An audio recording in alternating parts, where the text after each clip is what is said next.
वो मुंह पे पिंपल्स हैं, बहुत ज़्यादा हेयर्स आ गए हैं, वेट गेन हो रहा है, साइकिल्स पीरियड्स जो आने चाहिए वो नहीं हो रहे, फिर आगे जाके इनफर्टिलिटी। वायु को मत बिगाड़ो, क्योंकि वायु जब बिगड़ती है तो उसका एक लक्षण शूल होता है, विच इज पेन। ठीक है, पीरियड के टाइम में पहले ऐसे कहते थे ना कि रसोई में मत जाओ, ये ना करो, इसको आपने वो महिला और पुरुष के बराबरी में जोड़ दिया। तो लोग बोलते हैं कि ब्रेकफास्ट ना खाएं क्या, तो आयुर्वेद में एक ब्रेकफास्ट जैसा कोई वर्ड नहीं है। कौन से रोग साध्य हैं, कौन से असाध्य हैं, कौन से कष्ट साध्य हैं और कौन से याप्य हैं। एक तरफ तो आप 50-60 लाख रुपए पेशेंट की आधी लाइफ उधर लगा के आ गए, राइट। और हमसे आप चमत्कार चाहते हो, तो वो तो नहीं हो सकता है। लड़कियों, तुम ठीक हो ना, तुम सुंदर दिख रही हो ना, तुम एक्टिव दिख रही हो ना, तब तक ही somebody is attracted to you। मैं फिजिकल अट्रैक्शन की बात नहीं कह रही हूँ, क्योंकि सूखे फूल को कोई नहीं देखता। लोगों को बेवकूफ बना रहे हैं, मतलब आयुर्वेदिक डॉक्टर एक कुछ भी एक फॉल्स ऐसा कुछ करता है और लोगों को बेवकूफ बनाते हैं। लेकिन अगर हम इतने लोगों को बेवकूफ बनाते हैं, तो क्या हम 5000 सालों से बेवकूफ बनाते आ रहे हैं सबको? स्वागत है आप दोनों का हमारे चैनल बीयू पे। कैसे हो आप दोनों? एकदम आयुर्वेद से स्वस्थ, हाँ? Happy in all the ways. फिर से शुरुआत आप ही ने करी बोलने के लिए, पिछले पॉडकास्ट में सर को बोलने नहीं दिया। ओके, सर आप बोलिए प्लीज। हम लोग बहुत अच्छे हैं और डेली ट्राई करते हैं कि आयुर्वेद के थ्रू लोगों को हम उनकी हेल्प कर सकें हेल्दी रहने में, और चल रहा है बस। कहते हैं मैं कम ही बोलता हूँ मैं। चलो ठीक है, ये आपकी ऑडियंस है, एक बार आप अपने बारे में थोड़ा सा इंट्रो बताओ। ऑडियंस जो आज आपसे, जो आपको देखेगी सुनेगी, कोई वो किसको सुनने जा रहे हैं? मैं वैद्य परीक्षित सिंह चौहान, और हम लोग नोएडा में प्रैक्टिस कर रहे हैं, और मेरी फैमिली, मतलब मेरे पिताजी, उनके पिताजी और उनके पिताजी, लाइक कह सकते हैं चार जनरेशन तो डॉक्यूमेंटेड है जो हम प्रैक्टिस में हैं। लाइक मेरे पिताजी गुरुकुल कांगड़ी से आयुर्वेदिक कॉलेज से पास आउट थे, उनके पिताजी 1939 में आगरा में से पास आउट थे। तो एक ऐसे आयुर्वेद की सेवा हम कर रहे हैं लगातार, और धीरे धीरे बस सेवाएं दे रहे हैं। आप भी बताओ अपने बारे में। नहीं, आपको चुप थोड़ा रहना है। नहीं, मुझे लगा आज डॉक्टर साहब को बोलने देते हैं, क्योंकि लोगों को लगेगा ये तो ज्यादा ही वो हो रहा है फेमिनिज्म। नहीं, तो मैं ऐसा हूँ हाँ। वैद्य सुनीत्री सिंह चौहान, और उनकी धर्मपत्नी। ये बताना जरूरी था। हाँ, ये ज़रूरी था। और मैं भी एक आयुर्वेदा वैद्य हूँ, और आयुर्वेदा वैद्य के उसमें मेरी पहचान मेरे गुरुओं से है। Doctor L Mahadevan sir, doctor Tapan Vaidya sir, doctor Vinay Kumar sir, doctor Prashant Dharmarajan, doctor Mahesh Vyas, क्योंकि आयुर्वेद में गुरु शिष्य परंपरा एक बहुत बड़ी चीज़ मानी जाती है। तो उन गुरुओं की कृपा से है जो हम यहाँ बैठे हैं, वरना हम में कुछ ऐसा था नहीं। ये तो आयुर्वेद और गुरुओं की कृपा है। चलो बहुत अच्छी बात है, और मैं चाहता हूँ कि आज की जो मॉडर्न साइंस या मॉडर्न मेडिकल साइंस जो ग्रो कर रही है, उस तरीके से मुझे लगता है आयुर्वेद को थोड़ा सा पीछे रखा गया, जबकि आगे होना चाहिए। बट आप जैसे लोग हेल्प कर रहे हो सोसाइटी में, समाज में, और मैंने पॉडकास्ट में देखा भी था दैट आप आर्मी को भी सपोर्ट दे रहे हो, Correct. है ना? जी। उसके बारे में थोड़ा सा बताओ ना, कैसे क्या है, क्या कर रहे हो वहाँ पे? बेसिकली अभी मतलब थोड़े समय पहले तक जो हम आप बोले एलोपैथिक मेडिसिन सिस्टम है, उसके जितने भी हॉस्पिटल्स हैं, तो उनमें ये सुविधा उपलब्ध थी कि अगर जैसे आप गवर्नमेंट से रिटायर्ड हैं, या फिर आप आर्मी से रिटायर्ड हैं, या बहुत सारे हमारे ऐसी गवर्नमेंट एजेंसीज हैं, अगर आप उनसे रिटायर हैं तो उनको फ्री ट्रीटमेंट वो हॉस्पिटल देता है, और हॉस्पिटल को जो भी पेमेंट लेती है वो गवर्नमेंट करती है। तो अभी कुछ समय से मतलब आयुर्वेद को भी इसमें ले आई है गवर्नमेंट, कि अगर हम गवर्नमेंट सर्वेंट्स हैं, या आर्मी के लोग हैं, या पैरामिलिट्रीज हैं, इनको अगर हम ट्रीटमेंट देते हैं, तो फिर हम लोग उन लोगों को फ्री ट्रीटमेंट देते हैं, गवर्नमेंट हमें पे करती है उसके। तो उसका बेनिफिट ये होता है कि कई बार कुछ ऐसे ट्रीटमेंट्स होते हैं जिनकी कॉस्ट बहुत ज़्यादा है, और डेफिनेटली जब आपको अपनी पॉकेट से पे करना होता है तो आदमी थोड़ा हिचकिचाता है इसमें। बिल्कुल, मतलब लेट्स से, तो इसलिए गवर्नमेंट एक बहुत अच्छा इनिशिएटिव लिया है। अभी कुछ समय तक ये चीज़ें एक पायलट प्रोजेक्ट के रूप में चल रही थी, मतलब फुल फ्लैश अभी आई नहीं थी। लेकिन अभी जब गवर्नमेंट ने इसमें थोड़ा एक्टिव पार्टिसिपेट किया है, प्रेजेंट गवर्नमेंट ने, तो उसकी वजह से अब CGHS है, एक central government health scheme right, है। हाँ। उसके बाद CAPF है, सेंट्रल आर्म्ड पैरा फोर्सेस है। फिर ECHS है, ex serviceman contributory health scheme. तो ये ऐसी कुछ चीजें हैं, ऐसी कुछ स्कीम्स हैं। DERC। These are the canteens like CDC, CPC and No, paramilitary forces. no, नहीं मतलब कैंटीन्स, मतलब कैंटीन्स को भी इन्हीं नामों से जाना जाता है। हाँ, यू कैन से। तो मतलब ये कुछ गवर्नमेंट की तरफ से अब हो गया है कि अगर आप आयुर्वेदिक ट्रीटमेंट भी लेते हैं तो आपको पे करने की ज़रूरत नहीं है। आप हम जैसे जैसे बहुत सारे इम्पैनल्ड सेंटर हैं, और अभी तक तो नोएडा में हम ही थे फर्स्ट, और धीरे-धीरे अब और लोग भी आने लग गए हैं ओके। कि जो मतलब इन जो मैंने लोग बताए सीएपीएफ, ईसीएचएस, सीजीएचएस, इनके लोग हमारे पास आते हैं अपना एक वैलिड कार्ड लेके, तो हम लोगों को फ्री ट्रीटमेंट दे सकते हैं।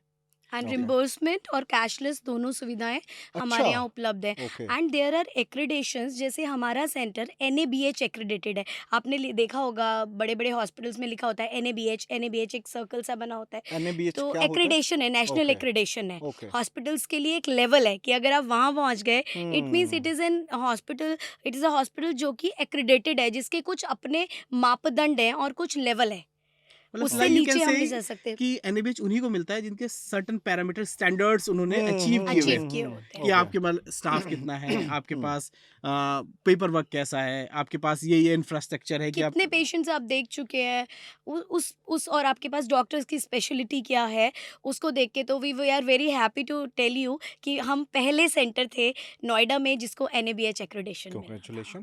थैंक अगर यू अगर सो अगर मैं मच। पूछूं कि आप जैसे आपका हॉस्पिटल है, ठीक है, आपको सारे फैसिलिटेशंस आपको मिल ही चुके हैं, जी। जनरली किस तरीके के क्लाइंट्स आपके पास आते हैं, या जो जिनको भी कोई भी बीमारी होती है, किस तरीके के आप ट्रीटमेंट करते हो पेशेंट का? देखिए, अगर हम आयुर्वेद का एक देखें फील्ड, तो बहुत वास्ट है। मतलब ऐसी कोई डिजीज नहीं है जिसको हम आयुर्वेद से ठीक नहीं कर सकते। सारे डिजीज कवर है। मैक्सिमम वी कैन डू, सब चीजें कर सकते हैं, ओके। लेकिन हमारी भी फिर एक पर्टिकुलर यू कैन से कि अपना भी कोई इंटरेस्ट होता है कि हमें लगता है कि हमारे इस डिजीज पे बहुत अच्छा कमांड है। जैसे पर्टिकुलरली मैं अपना बोलूँ तो एक जैसे बड़ी पेट से रिलेटेड बहुत सारी लोगों की प्रॉब्लम्स होती है। जैसे सबसे कॉमन प्रॉब्लम होती है सुबह उठे हमारा कॉन्स्टिपेशन है। दूसरा हम कह सकते हैं कि आजकल मेंटल प्रेशर लोगों के ऊपर इतना है, तो उसकी वजह से, और थोड़ा सा भी कुछ बाहर का अदर खा लेते हैं तो एक IBS प्रॉब्लम हो जाती है, इरिटेबल बाउल सिंड्रोम। ओके। या फिर मतलब ये दो तो ऐसी कॉमन चीज़ें जो हर एक को अगर ढूंढे तो टटोलें तो मिल ही जाएगा। तो जैसे पेट की डिजीज़ हो गई, किडनी की डिजीज़ हो गई, और तो इनमें तो आयुर्वेद मतलब बड़ा अच्छा काम करता है। कैन और यू टेल दैट केस जिसमें वो डायलिसिस चल रही थी, वो फिर हम एंड वो पहले आए नहीं थे, हमने सीढ़ी से नीचे जाके हाँ, देखा इन द कार एक पेशेंट को। एक्चुअली एक पेशेंट थे एक्चुअली, वो एक नियर बाई हॉस्पिटल से ही, मतलब उनका किडनी का एक function, we can say creatinine level होता है समथिंग, वो ओके। 8 के अराउंड था, जो नॉर्मल लेवल 1.2 के अराउंड होता है। मतलब इसको हम मानते हैं कि इतना हुए, इससे ऊपर जाएंगे तो आपकी किडनी यानी प्रॉब्लम करने लगेगी। तो सर्टन एक पेशेंट हमारे पास ही आए थे कि इनका डायलिसिस चल रहा है, 3 मतलब हफ्ते में 3 बार। एक हफ्ते में 3 डायलिसिस होते हैं। डायलिसिस तो एक अलग प्रोसेस होगी, उसमें डीप में नहीं जाऊंगा। तो आप लोग कुछ कर सकते हैं क्या?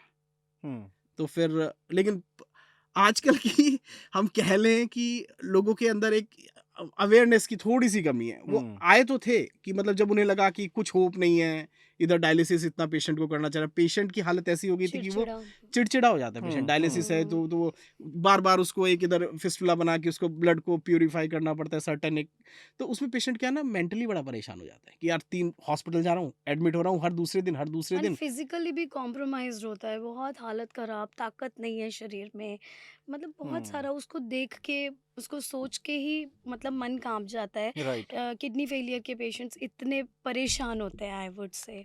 ओके, बट इसका इलाज है आयुर्वेदा में? देखिए, आयुर्वेद में भी ये बताया गया है कौन से रोग साध्य हैं, कौन से असाध्य हैं, कौन से कष्ट साध्य हैं और कौन से याप्य हैं।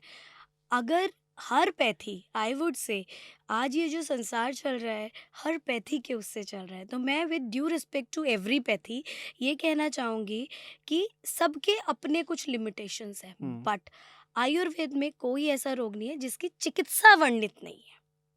ओके। उसमें भी कितना ठीक होगा ये तो भैया मरीज की बीमारी पे, मरीज की स्टेज पे, क्या स्टेज है, उम्र पे, ठीक है, और बहुत सारे फैक्टर्स हैं, उसकी इम्यूनिटी पे, बहुत सारे फैक्टर्स पे डिपेंड करता है। Okay. And you have to go to the doctor at right time. जब सब बिगड़ गया, इतना मोटा चिट्टा लेके आपने 8-9 साल सब दिखाया, अदर पैथीज में दिखाया, आप अगर उसी टाइम में हमारे पास भी आते और वहाँ भी जाते, हम कभी नहीं कहते, जहाँ से आपको बेटर लगे जाके और एक इंटीग्रेटेड अप्रोच अगर लेते तो आज ये हालत नहीं आती। ओके। लेकिन बड़ा कॉमन देखने में मिलता है कि जैसे कैंसर के पेशेंट्स हमारे पास बहुत करेक्ट, आते हैं, हाँ, तो राइट। उनके या तो अवेयरनेस कह लें या फैमिली का प्रेशर कह लें, तो लोग ट्रीटमेंट कराते हैं। मतलब मैं किसी को ब्लेम नहीं कर रहा हूँ, फिर वही कि आपने कीमो कराया, सर्टेन रेडिएशंस कराए और बहुत पैसा लगा लिया उसमें, जब आप खाली हो गए, मतलब आपने 50-60 लाख लगा लिया, पेशेंट थोड़े दिन अच्छा रहा, मतलब होता है कीमो उनके असर आता है, पेशेंट ठीक हो हाँ, जाता है, रिजल्ट्स हैं, उनके उनके भी भी हैं रिजल्ट है, लेकिन थोड़े डेफिनेटली, दिनों बाद वो फिर हो सकता है कई पेशेंट में फ्लरिश हो बीमारी। जाए। तो फिर हमारे पास पेशेंट को लेके घर वाले आते हैं कि डॉक्टर साहब गारंटी से बताइए ठीक हो जाएगा क्या? ये कैसे हम कह सकते हैं? और बोलते हैं कि इलाज ज़्यादा महंगा नहीं होगा क्या? इलाज लंबा नहीं करना, महंगा नहीं करना, ज़्यादा गोलियाँ नहीं खानी। तो ये बड़ा मतलब आप ही खुद सोच के देखो कि आप एक तरफ तो आप 50-60 लाख रुपए पेशेंट की आधी लाइफ उधर लगा के आ गए, राइट। और हमसे आप चमत्कार चाहते हो, तो वो तो नहीं हो सकता है। वो आयुर्वेद नहीं इज़ अ है। साइंस। साइंस मतलब आयुर्वेद एक साइंस है और हर व्यक्ति को ये समझना पड़ेगा, आयुर्वेद को केवल क्राइसिस के टाइम पे नहीं लेना है। आयुर्वेद को जीवन, बच्चा छोटा-सा है ना, तब से उसके मन में घुसाना है कि अपने को सबसे पहले स्वस्थस्य स्वास्थ्य रक्षणम, स्वस्थ व्यक्ति के स्वास्थ्य की रक्षा करना आयुर्वेद का प्रथम प्रयोजन है। सेकेंडली कहते हैं आतुरस्य विकार प्रशमनम च, कि आतुर के विकार यानी उसको शांत करना, वो सेकंड है। तो जो साइंस कहती ही पहली लाइन में है कि पहले स्वस्थ व्यक्ति के स्वास्थ्य की रक्षा करनी है, तो उसका एम है कि पूरा वसुधैव कुटुंबकम स्वस्थ रहे। जितनी हमारी वसुधा पे प्राणी है, आयुर्वेद तो जीवों के लिए भी आयुर्वेद, आजकल जीव आयुर्वेद जो एनिमल्स के लिए भी आ रहा है। राइट। तो आयुर्वेद में ये नहीं है कि मैं बीमार पड़ रही हूँ तब जा रही हूँ। फर्स्ट ऑफ ऑल बीमारी मत पड़ो यार, ट्राई करो, वो चीज़ें अपनाओ। अब बुखार हो गया, वायरल हो गया, बुखार में अक्सर होता है कि कुछ खाने का मन है, ये खा लेते हैं गरम-गरम। बुखार में पहले का है ज्वरेत उल्लंघनम, बुखार आ जाए, खाना खाना बंद करें, गर्म पानी पिएँ, दाल का सूप पिएँ। बुखार के लिए जैसे नॉर्मल महासुदर्शन काढ़ा आता है, अमृतारिष्टम आता है, सिंपल ये लें, अपने को आइसोलेट करें, अपनी बॉडी को रेस्ट दें। आज मॉडर्न पैथी भी यही कह रही है। कोविड में हम लोगों ने क्या किया? घर पे रहे, और क्या किया? काढ़ा पिया। और क्या किया? ये रेस्ट, एग्जैक्टली रेस्ट। है रेस्ट ना? किया प्रॉपर। इतनी बड़ी बीमारी से हम जीत गए भाई। आज इकोनॉमी इतनी आगे जा रही है, आयुर्वेद का एक परसेंटेज बहुत बढ़ गया है। समझ रहे, मेडिसिन जिस तरह से पहले बन रही थी उसके लेवल में बहुत अंतर आया है, जीडीपी में अंतर आया है। ओके। तो अवेयरनेस तो है ही। तो हेल्थ के लिए कोई शॉर्टकट नहीं है। From the very first day बच्चा पैदा हो, स्वर्ण प्राशन शुरू कराए। 16 साल तक बच्चे को आयुर्वेदिक वैक्सीनेशन जो स्वर्ण प्राशन करते हैं वो दें, और बच्चे को एक लाइफस्टाइल बता दें, भैया ये तरीका है जीने का।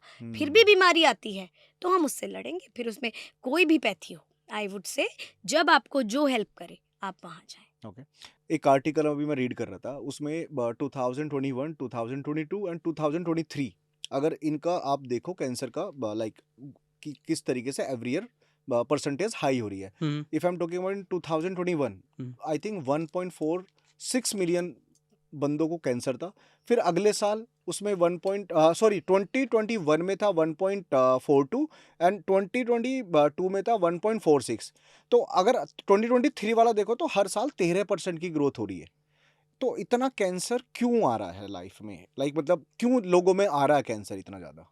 इसके पीछे कोई लॉजिक है? लॉजिक मैं आपको एक एग्जांपल से समझाता हूँ। देखिए, अगर आप कुछ बहुत बड़े बड़े नाम लें इंडस्ट्री के, या क्रिकेट प्लेयर्स के लें, सेलिब्रिटीज के लें, वो एक मैं नाम नहीं लूंगा, नहीं तो उसको कंट्रोवर्सी हो जाएगी। ठीक है, नाम नहीं लेना। ना? तो अगर आप एक लिस्ट बनाएंगे ना, और जिसमें से अधिकांश की डेथ उनकी एज से पहले होगी, लेट्स, मेरा मतलब है किसी की हम जनरली बोलते हैं 70 ईयर्स का है, 80 ईयर्स का है, तो बहुत सारे ऐसे जितनी भी सेलिब्रिटी हैं, ये एक पर्टिकुलर डिजीज से बनेगा। आप लिस्ट बनाएंगे तो उसमें आएगा कैंसर, बड़ा कॉमन है, आप एक करके सोच के देखिएगा। हम मरे भी नहीं है तो जिनको फाइट हो chronic रहा है, हुआ है, जो फाइट कर रहे हैं, अब देख मतलब करके देखेगा एक्सरसाइज, तो आपको मिलेगा कि हाँ यार, इसको भी कैंसर था, इसको भी कैंसर था, इसको भी कैंसर था। फिर अगर हम उसके एक और चीज में जाएं, ये लोग, ये सेलिब्रिटीज ऐसे हैं, ये दुनिया की सब चीज अफोर्ड कर सकते हैं। इनके पास राउंड द क्लॉक डॉक्टर्स भी उपलब्ध है, डाइटिशियन भी है कि ये खाओ, ये नहीं खाओ, ये नहीं खाओ। तो आप सोचेंगे इनमें कैंसर क्यों हो रहा है? हाँ वही। हाँ, तो पानी भी विदेश से इंपोर्ट करके पीपल आर ड्रिंकिंग। एग्जैक्टली। तो तब आयुर्वेद का, अगर आप आयुर्वेद वहाँ पे अगर अप्लाई हो, तो डेफिनेटली हम इसको हटा सकते हैं, क्योंकि जितने भी ये सेलिब्रिटीज़ हैं इनमें से अधिकांश की दिनचर्या अस्त व्यस्त होती है। जैसे मैं फॉर एग्जांपल दूं, एक मेरी बेटी ने, हमारी खुद की बेटी ने एक मूवी में काम किया था, तो ये उनको शूट कराने ले जाती थी बेटी को, वो छोटी थी, मूवी का नाम भी नहीं लूंगा क्योंकि पता नहीं क्या क्या होता है फिर वो तो उसमें ये लोग सुबह के 6 बजे शूट के लिए चले गए और जो उसके मेन एक्टर थे वो भाई साहब आए 11 बजे। तो आते सबसे क्या, उन्हें एक वो चाहिए पीने के लिए something, I don't know the name, उन्होंने वो पिया, फिर उनके असिस्टेंट बताएं कि सर अभी अभी उठे हैं, तो आयुर्वेद के हिसाब से आप उठ रहे हो 10 बजे, फिर आप एक धूम्रपान कर रहे हो, नश पी रहे हो, फिर आपका ब्रेकफास्ट होगा 2 बजे, लाइक फिर आपका खाने का टाइम कहाँ जाएगा 5 बजे, और फिर रात वाला खाना आप खाओगे वही 11-12 बजे 1 बजे। तो सारी दिनचर्या क्या तो हो गया है कि जिस समय जो खाने के लिए बोलोगे आप उसे नहीं फॉलो कर रहे हो, क्या खाना है वो नहीं फॉलो कर रहे हो, तो शरीर में तो ऐसे कुछ एलिमेंट्स होने ही होने। Over stress, the more you are at higher and the more you are stressed, because किसी ने कहा है फेलियर संभालना आसान है, सक्सेस संभालना बहुत मुश्किल होता है। ग्रेट थॉट, सीरियसली, तो ये वेरी ट्रू। तो ये ऐसी चीजें हैं, तो मतलब अगर आपकी दिनचर्या गड़बड़ है, आपको अब गलत टाइम पे गलत चीजें खा रहे हो, तो इसमें ऐसे कुछ चीज़ें शरीर में डेफिनेटली होती हैं कि जिसकी वजह से कैंसर तो एक चीज़ हो गई, अगर अब एंजाइटी आजकल के लोगों में बहुत ज़्यादा है, डिप्रेशन हो गया, लो इम्यूनिटी हो गई, या हार्मोनल इम्बैलेंस हो गया। आप हर एक को देख लीजिए, जितनी भी गर्ल्स हैं यंग एज की, उनमें पीसीओडी की कैसी डिजीज़ है, वो अब हर दूसरे को है ना, मुंह पे पिंपल्स हैं, बहुत ज़्यादा हेयर्स आ गए हैं, वेट गेन हो रहा है, साइकिल्स पीरियड्स जो आने चाहिए वो नहीं हो रहे, फिर आगे जाके इनफर्टिलिटी। तो इनमें कहीं ना कहीं वही है कि हमारा जो इतने पुराने ऋषियों ने बताया है कि ये ऋतु है, इसमें ये खाना है, हम चीज़ों को, ये दिन है, इसमें ये पीरियड है खाने का, अगर हम उन चीज़ों को फॉलो करते हैं तो ये बहुत ऐसी चीज़ें हैं जिनको हम बिना दवाई के भी ठीक कर सकते हैं, बहुत ईजी। ओके, आयुर्वेद के हिसाब से एक बंदा, एक कॉमन पर्सन, मुझे नहीं पता कि आयुर्वेद में क्या करना चाहिए, एक बंदे की दिनचर्या कैसी होनी चाहिए सुबह उठने से लेकर शाम तक की? उठते ही सबसे पहले कौन सी चीज़ है, जैसा हमें बताया कि पानी पी लो पानी पे तो बड़े मजे हुए थे। है ना? हाँ, ठीक है, हाँ। कोई कहता नहीं भाई सुबह उठ रहे तो बस मुझे तो वॉशरूम नहीं आ रहा, सिगरेट पी लो। ये चीजें कितनी ठीक है कितनी गलत है, इस पे आप थोड़ा सा बता सकते हो कि क्या दिनचर्या रहनी चाहिए कॉमन बंदे की? सबसे पहले तो बहुत आसान है कि एक घड़ी घर में है और एक घड़ी बाहर है, जो सवेरे निकलती है शाम को ढल जाती है। इसीलिए ज्यादा बोलते हैं टेक्निकल बंदे। हाँ हाँ बताओ। सूर्य भगवान, हाँ। है ना, आप सन की क्लॉक से चलिए। एक बात बोली जाती है, सर्वम द्रव्यम पंचभौतिकम, जितने द्रव्य हैं सब पंचभौतिक हैं, और हम यूनिवर्स का एक छोटा सा पार्ट है। पूरा यूनिवर्स हम में है और हम पूरे यूनिवर्स में हैं, मतलब हम सब एक ही तरह की चीज़ों से बने हुए हैं। हम सब मतलब ऑल प्राणी टाइप एवरीथिंग, है ना, सेल, है ना, उससे।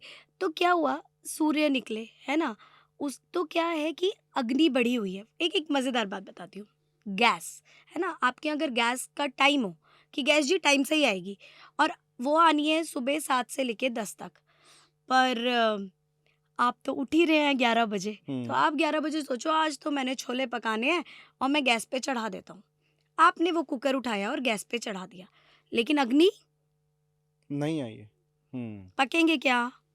नहीं पकेंगे, लेकिन आपके कुकर में वो पड़े हुए हैं और वो पक नहीं रहे हैं। शाम में अगेन जब 7 बजे गैस आएगी तो मजेदार क्लॉज है यहाँ पे कि दोबारा से उतने ही छोले डालने हैं, ठीक है, लेकिन अग्नि तो उतनी ही आएगी, तो वो कच्चा पक्का होगा कि नहीं होगा? सुबह के वो भीगे हुए, शाम के वो एक अन्न सड़ा एक पका, आपका साइकिल वहां बिगड़ गया। तो सर्टेन रूल्स हैं, गैस्ट्रिक एंजाइम्स हैं, उनकी एक लेवल है कि वो इस टाइम पे निकलते हैं। इसमें मॉडर्न भी हमसे अलग नहीं है, है ना, हर खाने का एक टाइम है, कहीं भी देख लीजिए। वो हमने जो बिगाड़ा है वो अपनी बात है कि हम सब अपने हिसाब से, कुछ नहीं होता, आज ओके लेट उठ गए हैं तो लंच नहीं करेंगे, फ्रूट खा लेंगे। आप अपने हिसाब से चलोगे क्या? प्रकृति से सूरज भगवान भी बोले आज चलो नहीं निकलता, रात को निकलूंगा, ऐसे नहीं होता। तो agni, digestive fire should be there to consume anything. तो खाने के लिए पहले भूख लगना बहुत ज़रूरी है। भूख नहीं लग रही भाई मत खाओ। सुबह आप उठे, है ना, उठने के बाद आप कहते हैं ना हाथों को रब करिए, एनर्जीज के लिए होता है ये सब, ठीक है। अपने पैर ज़मीन पे रखने हैं, उससे पहले प्रणाम करना है। ये सब हिंदू माइथोलॉजी नहीं है। जो लोग कहते हैं ना हिंदू, आजकल आपने बड़ा सुना होगा, आपको ज़िंदगी में जो कुछ भी चाहिए ग्रैटिट्यूड कीजिए जी, राजा बन जाओगे ग्रैटिट्यूड करो तो हमारा शास्त्र सुबह से सिखाता है कि पहले धरती माँ को करिए। धरती माँ भी मत बोलिए आप, जिस पे पैर रख रहे हैं, जिसकी छाती पे, उसको धन्यवाद बोलिए कि आप मेरा वेट बियर कर रही हैं। तो आपने वहीं से ग्रैटिट्यूड देना शुरू किया तो आशीर्वाद सुबह से ही चालू हो जाएगा। राइट। ठीक है। फिर कहते हैं कौन सी नाक से सांस आ रही है वही वाला पैर रखना है पहले नीचे। उसके बाद हमारा जो ब्रशिंग है, पॉटी गए, यूजुअली पानी पीने का, वही पानी पे बड़ी सारी कंट्रोवर्सीज होती हैं कि पानी की कहानी नहीं समझ में आ रही है। देखिए 9-10 बजे मग्गा भर के, जग भर के पानी पीने का मुझे नहीं लगता कोई बहुत ज़्यादा फ़ायदा है, क्योंकि उस समय बहुत सारे गैस्ट्रिक एंजाइम्स होते हैं, जूसेस होते हैं जो फूड को पचाने के लिए निकले हुए होते हैं। उस टाइम पे आप उन्हें डाइल्यूट करेंगे तो खाना नहीं पचेगा, ठंडा गर्म हो जाएगा। ठीक है, आप उठे, जितनी प्यास लग रही है उतना पानी पीजिए। अगर पॉटी नहीं आ रही है थोड़ा वॉक कर लीजिए, थोड़ा रेस्ट कर लीजिए। ठीक है, उसके बाद मोशन जाइए अपना। नहीं आ रही है तो रात में भैया आधा चम्मच त्रिफला खा लो, सवेरे आ जाएगी। ईसबगोल खा लो, सवेरे आ जाएगी। There are many ways for this. ठीक है, कुछ नहीं है, नींद। ठीक है, उसके बाद हम सुबह उठे, ब्रश किया, दातून किया। अभी आपने देखा होगा लॉक जॉ हो जाता है लोगों को। हमारे यहाँ कहते हैं कि तिल के गुनगुने तेल को मुंह में लेके और मुंह में रखिए और घुमाइए, है ना, कवल कीजिए। और जब तक उस थूक में वो पानी, ऑयल में जितना थूक उतना ही ना मिल जाए, मतलब वो बिल्कुल लिक्विफाई हो जाए, उतनी देर तक मुंह में घुमाते रहिए। तो आपको यहाँ की क्लेंजिंग हो गई। ओके। ठीक है, उन्होंने बोला मुंह में पानी भर के अक्षी का प्रक्षालन कीजिए, दांतों को साफ कीजिए। और दांतों को साफ कैसे किया? कषाय रस से किया। बबूल, आजकल हर चीज़ में इसमें बबूल की पत्ती है, इसमें नीम है, जितने भी ये ब्रांड्स आ रहे हैं। क्या आपके टूथपेस्ट में नमक है? पहले जब हम कहते थे चारकोल से रगड़ लो, राख से रगड़ लो, वो कोयले की उससे रगड़ लो, तो सब हमें बोलते थे ये वही सपेरे वाले देश के लोग हैं। आज वही सपेरे वाले चुपचाप हमारा चारकोल ले जाके अच्छी अच्छी पेस्ट बना के दे रहे हैं। सो कुछ नहीं, simply whatever you know, सच में मैं बोलती हूँ सब लोग जानते हैं। बैठिए 5 मिनट सोचिए मैं क्या जानता हूँ आयुर्वेद के बारे में। तो सच बता रही हूँ, आप खुद बहुत कुछ जानते हैं, क्योंकि समहाउ जब आप रील स्क्रॉल कर रहे हैं आप अच्छी चीज़ें सुनते हैं, क्योंकि मनुष्य की प्रकृति है कि वो कितना भी गड़बड़ होगा लेकिन सुनेगा अच्छी चीज़ें। ये बात तो है। अपने फायदे के लिए तो सुनेगा ही ना, है ना। आप मानेंगे अगर कोई आयुर्वेद के अगेंस्ट है फिर भी सुनेगा आयुर्वेद की। बट आपको ऐसा लगता है कुछ लोग हैं आयुर्वेद के अगेंस्ट? नहीं, they are not aware. I would not actually अगर आप आजकल एक डॉक्टर है, मैं नाम नहीं लूंगा, फिर वही नाम की कंट्रोवर्सी आपकी बड़ी गड़बड़ है। डॉक्टर बहुत डरे हुए लगते हैं नाम नहीं, कंट्रोवर्सी से बड़े डर रहे हैं। नहीं, एक्चुअली हमने जब पिछली बार किया तो उसमें मतलब हमने तो देखो यार, मतलब जो आयुर्वेद में हमने पढ़ा, जो हमने सीखा वही बताया। अब लोग उसे कैसे इंटरप्रेट कर रहे हैं, तो बड़ा उसमें जिन लोगों को प्रेज बहुत लोगों ने किया, लेकिन 2-4 ऐसे भी थे जो बोलते हैं अरे ये बकवास कर रहे हैं, ऐसे बोल रहे हैं। तो ऐसे एक डॉक्टर साहब है, वो टीवी पे आने लगे हैं आजकल, बहुत पॉडकास्ट कर रहे हैं, बहुत लोगों के साथ कर रहे हैं। तो वो बोलते हैं कि आयुर्वेद कुछ नहीं है, बकवास है। तो मैं कभी उन डॉक्टर साहब से तो मिलूंगा, सर प्लीज़, कि अगर आपको कुछ नहीं पता तो उससे अच्छा मत बोलिए। वो एक सर्टन उन्होंने, अरे आयुर्वेद के हमारे 3 ऐसी बुक मानी जाती हैं जिनको हम बोलते हैं बृहत्त्रयी, मतलब उसमें 3 हमारे बड़े वो आते हैं, बिग टेक्स्ट। बिग टेक्स्ट, और 3 आती है लघुत्रयी। ये सिर्फ मैंने 6 बुक्स बताई, इसके अलावा भी कितना बड़ा वास्ट सब्जेक्ट है जो 5000 साल पहले अगर बोले तो आयुर्वेद अथर्ववेद से आया है ना। अगर आप मतलब एक छोटी सी चीज, अगर के लोग बोलते हैं ना आयुर्वेद की शुरुआत कहाँ से हुई, तो हम आयुर्वेद में ये पढ़ते हैं कि जब ब्रह्मा जी ने सृष्टि बनाई तभी आयुर्वेद बनाया है। और एक एग्जाम्पल मैं भी देता हूँ कि एक शिव जी का तो आपने सुना होगा कि जब वो समुद्र मंथन हुआ था, शिव जी ने विष पिया था और वो गले में रुक गया था। तो उसके बाद उनके ऊपर कुछ इफेक्ट्स आए थे उसके, तो पार्वती माता ने उन्हें सर्टेन मेडिसिन दी थी जिसकी वजह से उनका वो डाइल्यूट हो गया था सब कुछ। तो हमारा आयुर्वेद कहाँ से इतना वास्ट है, 5000 साल से 10,000 साल से चला आ रहा है, और लेकिन वो डॉक्टर साहब उन्होंने कुछ 4 पन्ने पढ़े और वो ऐसा बोलते हैं कि ये तो बकवास है। रामायण में लक्ष्मण जी मूर्छित हुए थे, कौन नहीं जानता संजीवनी बूटी। जो आयुर्वेद नहीं भी मानता ना वो भी संजीवनी बूटी तो जानता ना। कहते हैं हाँ तूने खा रखी है संजीवनी बूटी। हाँ, बिल्कुल। तो कुछ तो सच्चाई होगी जो चीजें हैं। बट है आज की ना? मेडिकल साइंस जो अभी करंट साइंस है, हुँ। क्या वो आयुर्वेद की हेल्प लेती है? अगर देखिए, मैं 2-3 एग्ज़ाम्पल देता हूँ। हाँ, बताओ ना प्लीज आप। अ, आज आप ही को बुलवाना है। हाँ। मैं जाती हूँ आप बाय। हम जहाँ पर बैठे हैं इसी के पास में मेदांता मेडिसिटी है। हाँ, बिल्कुल। बिल्कुल, अगर वो आयुर्वेद के अगेंस्ट होते तो अपने यहाँ पर वो आयुर्वेद की ब्रांच नहीं खोलते। अपोलो में आयुर्वेद का तो पंचकर्मा सेंटर बन रहा है। अब जो ये आपका मेदांता मेडिसिटी है, इसमें एक आयुर्वेद का बिल्कुल एक मतलब बोलते हैं कि हाँ, एक वेल एस्टेब्लिश्ड सेंटर है। हम्म, अब अपोलो ग्रुप है, इतना बड़ा है, वो शायद नंबर ऑफ बेड्स काउंट करें पूरे इंडिया में, तो अपोलो एक सबसे लार्जेस्ट ग्रुप है जिसके पास नंबर ऑफ बेड्स की स्ट्रेंथ देखें तो सबसे बड़ा ग्रुप है। अब वो लोग आयुर्वेद की फील्ड में आ गए हैं। यूएसए में इंस्टीट्यूट है, जर्मनी में इंस्टीट्यूट्स हैं। अगर ये होता ही नहीं तो इंस्टीट्यूट्स क्यों बनते? जैसे हमारे एक सर हैं, जैसे मैम ने नाम लिया अभी, विनय वोरा सर, हम्म। उनकी खुद की स्वीडन में एकेडमी है। हम्म, तो हम इतना मान लें कि ठीक है कि हमने मतलब वो जिन डॉक्टर साहब के अकॉर्डिंग मैं नाम बोल रहा हूँ कि उनके अकॉर्डिंग माने तो हम लोगों को बेवकूफ़ बना रहे हैं। मतलब आयुर्वेदिक डॉक्टर एक कुछ भी एक फॉल्स ऐसा कुछ करता है और लोगों को बेवकूफ़ बनाते हैं। लेकिन अगर हम इतने लोगों को बेवकूफ़ बनाते हैं तो क्या हम 5000 सालों से बेवकूफ़ बनाते आ रहे हैं सबको? और अगर जैसे हमारी एक्सेप्टेंसी नहीं है तो मेदांता हो गया, इतना बड़ा ग्रुप, अरे ये अपोलो हो गया। त्रिफला है, ठीक है? आप कोई भी एक दवा का नाम लो, वो अगले 50 साल में बैन हो जाती है। काफ़ी दवाइयाँ बैन होती हैं मॉडर्न बिल्कुल। साइंस की। त्रिफला सर, आप परदादी, दादी, उससे दादी, उससे किसी से भी पूछो त्रिफला कब से जानते हैं? बैन हुआ है। नहीं हुआ ऐसा। एरंड का तेल बैन हुआ है। इसबगोल बैन हुआ है। ये तो तब है जब सब आयुर्वेद के पीछे डंडा लेके पड़े हुए थे। मुझे पता क्या लगता है कि हाँ। अच्छा मेरा ये मैं गलत भी हो सकता हूँ। मुझे लगता है हमारी जो मेंटालिटी है ना लोगों की, हाँ, हम भागते हैं। अरे वो 5 स्टार होटल, मतलब लाइक जैसे आज की अगर हॉस्पिटल की बात करें तो हाँ, बिल्कुल एकदम 5 स्टार लग्जरी फील दी जाती है। हम्म। महंगा होता है, महंगी होगी तो बढ़िया होगी। कहीं ना कहीं आयुर्वेद को इसलिए पीछे रखा जाता है। क्या मानना है आपका इस पे? मैं गलत हो सकता हूँ, आप नहीं बता नहीं नहीं सकते हो। नहीं हाँ। देखिए, आप मेंटलिटी वाइज सोचे तो आप बिल्कुल सही बोल रहे हो, हम्म, लेकिन उसमें एक बहुत बड़ा रोल, मैंने पिछले पॉडकास्ट में भी बोला था और हम्म, मैं जहाँ भी मौका मिलता है उसमें बोलता हूँ, इसमें गवर्नमेंट का बहुत बड़ा रोल है।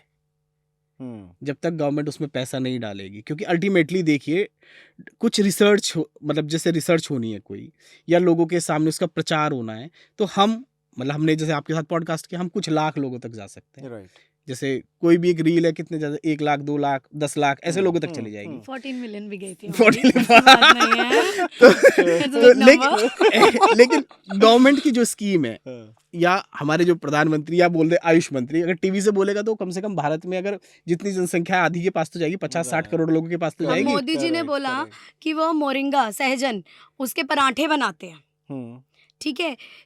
तो उसको बॉईल करके उसके रसे को निचोड़ के उसको आटे में गूंद के एंड उसके पराठे खाते हैं। And moringa is very good. आप आज जाइए मोरिंगा का खरीदेंगे तो बहुत महंगा आता है। कितनी सहजन, ड्रम स्टिक जिसे कहते हैं, ठीक है? मोरिंगा बहुत हेल्पफुल है। जब प्रधानमंत्री जी ने बोला तो सबको समझ आया राइट। कि हम भी ट्राई करते हैं। तो बेसिकली ये ट्राई करना ही चाहिए। और आयुर्वेद में ये भी बोलती हूँ कि बहुत सारे चीज़ों में 5 से 10 दिनों में भी रिजल्ट आने शुरू हो जाते हैं, हाँ, विद लिमिटेशंस। बट जैसे न्यूरो के हैं, मैं न्यूरो डिजीजेस मेनली न्यूरो रिमैट बहुत ज़्यादा देखती हूँ, तो उनमें बहुत जल्दी रिजल्ट आ जाते हैं। स्टेनोसिस के पेशेंट आते हैं, ऑलमोस्ट ऑपरेट करने वाले आते हैं। या फिर जब मैं AIA में काम सीख रही थी तो डॉक्टर प्रशांत के अंडर में एक पेशेंट था, उसको मतलब यूरिन भी नहीं पता चलता था, बेड पे हो जा रहा है, और मोशन भी नहीं पता चल रहा है, कोई सेंसेस नहीं है। हमने उसे देखा था 15 डेज़ के बाद वॉक करते हुए। हाँ, ओके। हर पेशेंट अलग-अलग होता है। तो न्यूरोलॉजी में डॉक्टर एल महादेवन एक छोटे से गाँव में प्रैक्टिस करते हैं, जो मेरे गुरुजी हैं, ठीक है? वो उन्होंने अब तक 7 लाख मरीज़ देख लिए। यहाँ से दिल्ली से इतनी दूर-दूर से पेशेंट वहाँ जा रहा है, एक छोटे से गाँव में, डेडी सिनेमा को तमिलनाडु के एक छोटे से गाँव, कन्याकुमारी के पास में। कन्याकुमारी में। क्यों जा रहा है वो? There are results. और न्यूरोलॉजिस्ट के साथ, उनके साथ काम कर रहे हैं, कोविड में काम किया, तो इंटीग्रेशन भी कोई बुराई नहीं है। बट वो जो अहम है ना, मैं मेरा हमको कहीं ना कहीं एक उस पे आना पड़ेगा और सबकी भलाई के लिए चीज़ें करनी पड़ेंगी। इनफर्टिलिटी आज इतना बड़ा इशू मैं है। अगला सवाल मेरा यही था अच्छा। कि लाइक आजकल डेट में लाइक PCOD प्रॉब्लम, हाँ, पीरियड्स में पेन बहुत ज्यादा होता है, ठीक हाँ। है? क्यों हो रहा है? क्या इसमें आयुर्वेद से हेल्प कुछ हो सकती है? इसको थोड़ा-सा आप अच्छे से एक्सप्लेन करना, क्योंकि ये बहुत बड़ा कॉज़ है आज की डेट में, जिसकी वजह से कल को फिर प्रेगनेंसी में बहुत सारे इश्यूज़ आते हैं। मेरी ये अगली बात ना मेरी प्यारी बच्चियों को हाँ, और एग्ज़ैक्टली। हो सकता है बच्चियों की आजकल की ट्रेंडी मम्मियों को, वैसे मैं भी ज़्यादा पुरानी नहीं हूँ, बुरी लग सकती है, बिकॉज़ आज जितने भी आप पैड्स के ऐड देखोगे ना, हुँ, पीरियड के टाइम में लड़कियाँ कूद रही हैं। भाई तुम्हें बाकी दिन भी तो बचते हैं ना कूदने के, हुँ, तभी कूद लो, वात को मत बिगाड़ो, हुँ, वायु को मत बिगाड़ो, क्योंकि वायु जब बिगड़ती है तो उसका एक लक्षण शूल होता है, व्हिच इज़ पेन, हुँ, ठीक है? पीरियड के टाइम में पहले ऐसे कहते थे ना कि रसोई में मत जाओ, ये ना करो, इसको आपने वो महिला और पुरुष के बराबरी में जोड़ दिया। जबकि वो इसलिए किया गया था कि कम से कम उस टाइम में महिला को रेस्ट मिल जाए। हुँ, उसको पहले बड़े-बड़े परिवार होते थे, उसको रसोई ना बनानी पड़े, उसको रेस्ट मिल जाए, क्योंकि उससे वात नहीं बिगड़ेगा।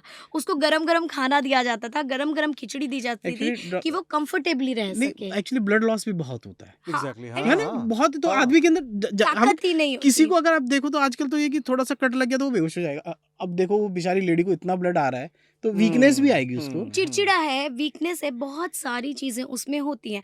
तो आई वुड से कि पीरियड्स आए हैं, that is a time to reconcile.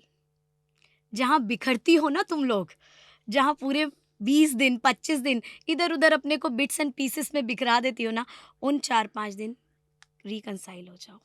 अपने को थोड़ा शांत करो, फिज़िकली थोड़ा कम वर्क करो, गरम-गरम खाना खाओ, बासी खाना मत खाओ, हाइपर एक्टिविटीज़ मत करो, क्योंकि उससे वायु बिगड़ेगी। वायु बिगड़ेगी तो ऑब्स्ट्रक्शन होगा और पेन होगा। हुँ, ये ध्यान रखना ही पड़ेगा भाई। पेट पे एक टिप देती हूँ बड़ी मज़ेदार सी।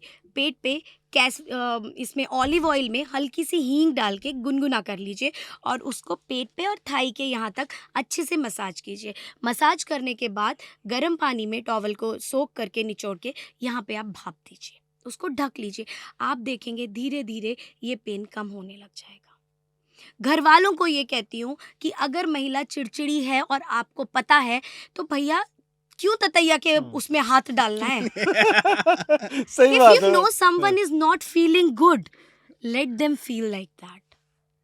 थोड़ी देर हुँ, रिलैक्स। और लड़कियों को भी ये जो ऐड देख देख के ना कूदने फांदने की जरूरत नहीं है यार। 20 दिन होते हैं, खूब तुम जाओ बंजी जंपिंग करो, whatever you are hmm, doing, but that time ये तुम्हारा अपना टाइम है, ये तुम्हारा टाइम है। इसमें खुद को खुश रखो, खुद का स्किन केयर करो, खुद को मेडिटेट करो, रिलैक्स रहो, प्राणायाम करो, सांस अंदर भरो बाहर निकालो, सिर्फ अपने को ठीक रखो। क्योंकि लड़कियों तुम ठीक हो ना, तुम सुंदर दिख रही हो ना, तुम एक्टिव दिख रही हो ना, तब तक ही somebody is attracted to you. मैं फिजिकल अट्रैक्शन की बात नहीं कह रही हूँ, क्योंकि सूखे फूल को कोई नहीं देखता है। That is a bitter truth. मैं अभी मुंह हुँ, बना के आऊंगी और ऐसे भूंगे, हाँ जी ये है, nobody will look at me, I have some energy। सब में एक वो एनर्जी, ऊर्जा। सब लोग सुंदर को ही देखना है, सुंदर मतलब फिजिकल सुंदरता से बात हुँ, नहीं हुँ, कर रही हूँ। हुँ। You should feel energetic. उसके लिए भाई गाड़ी भी तो सर्विसिंग पे जाती है कि दिन भर चलाते हो रात में बंद रखते हो ना। नहीं, नहीं, बिल्कुल ठीक है मैम। ठीक है। एंड गर्ल्स आर मल्टीटास्किंग, वो बहुत सारे काम कर लेती हैं, तो वो जल्दी एग्जॉस्टेड हो जाते हैं, क्योंकि उन्हें गाड़ी चला, अब बहुत ज़्यादा होता है ना, गाड़ी ठोक दी, लड़कियां ही ठोकती हैं, लड़की होगी कि भाई लड़की के 50 काम है दिमाग में, तुम रख के दिखाओ 50 और फिर दिखाओ ड्राइविंग करके।